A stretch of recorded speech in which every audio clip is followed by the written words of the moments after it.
I'm going to do a little reading, sorry about that. Our protest today here in San Francisco, Washington, D.C., and around the world are giving strength and hope to the Guantanamo detainees that are still being retained. We who protest today inside the United States are the voices of conscience in a country which has been carrying out terrible and unconscionable crimes against humanity, illegal and immoral torture for 10 outrageous years. Today in Washington, D.C., hundreds, hopefully thousands, dressed in orange jumpsuits, as we speak, are protesting in front of the White House.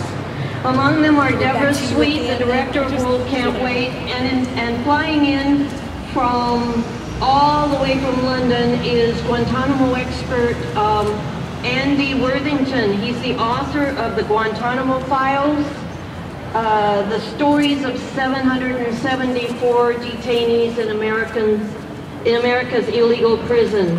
And he's the maker of the film Outside the Law, Stories from Guantanamo. He humanizes the Guantanamo victims, and they are victims.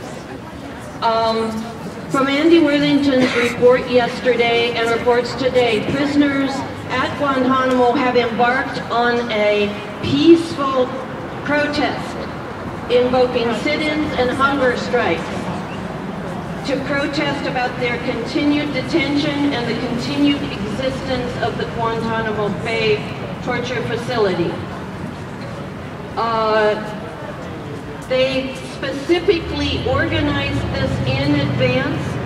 Razi Kasim, a law professor at the University of New York, and one of the attorneys for Guantanamo prisoners, Shakir Amar, said that his client, who is held in isolation in Camp 5, told him on his last visit that the prisoners would embark on a peaceful protest and hunger strike for 3 days, yes, from January 10th to the 12th, to protest about the president's failure to close Guantanamo as promised.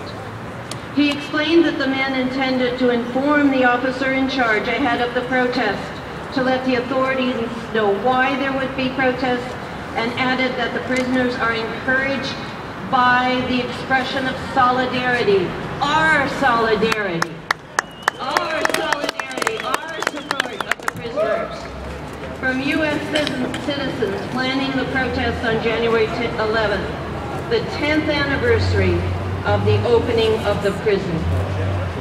Obama has codified open-ended detention, which has major impact on the mental health of the prisoners. The blatant torture may have stopped at Guantanamo, but the insidious torture continues.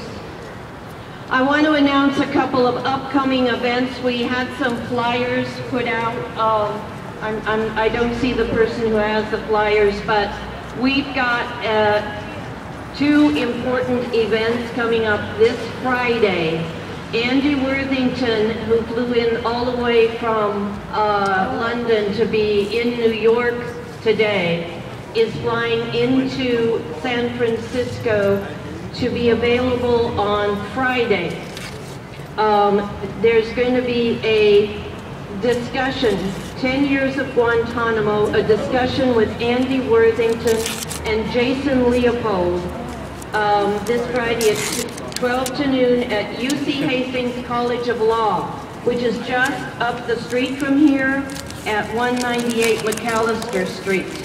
Jason Leopold is also a major investigative reporter covering the War on Terror, and he's a main editor of Truth Out.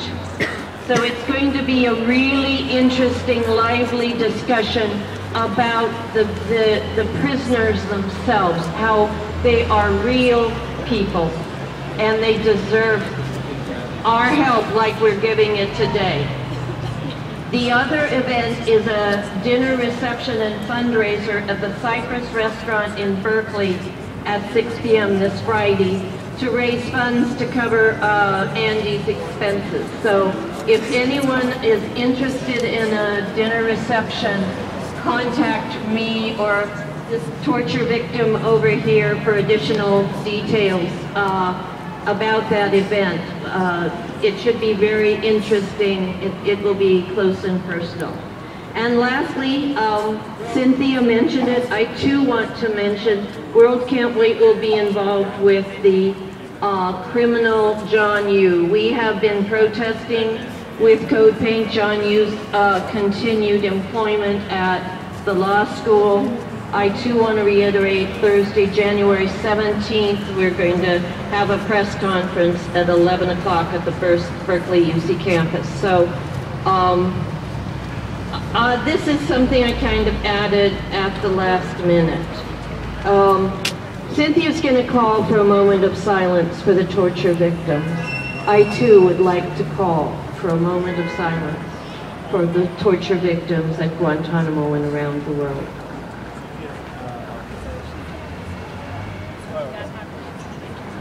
We need to raise our voices from a position of moral strength, calling for peace, justice, and human treatment of all people. Thank you. Unfortunately, Congresswoman Lee couldn't be with us today, but she wanted me to read this statement on her behalf. For a decade now, the Guantanamo Bay detention facility has led the world to question America's commitment to the rule of law, due process, and the rejection of torture as an acceptable interrogation tactic. Like you, I strongly reject the false choice between our national security and our nation's bedrock values. It is essential that we close Guantanamo as soon as possible in order to send a clear message that the United States can respond to the threat of terrorism without abandoning the Constitution, and that the practice of detaining persons without due process is unacceptable. I thank all of you for coming out today to show your support for universal human rights and human dignity. I will continue to oppose any attempt to limit the President's ability to close the Guantanamo Bay detention facility, and I will work for foreign policy that is rooted in a fundamental respect for human rights. Once again, thank you, and keep up the good fight.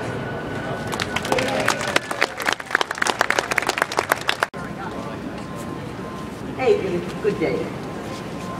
Good The day. previous speaker was from our representative Barbara Lee's office, and I want to preface my remarks, which will be short, by saying that the city of Berkeley has publicly announced a declaration urging the closing of Guantanamo in keeping with President Obama's intention of 2.5 years ago.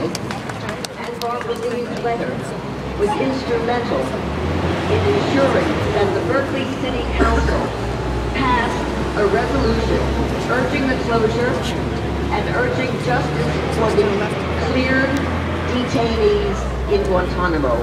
When I say cleared, that means that the government has made no charges against them and has announced that it will not make any charges against them. They are free to go, and there's no place to go.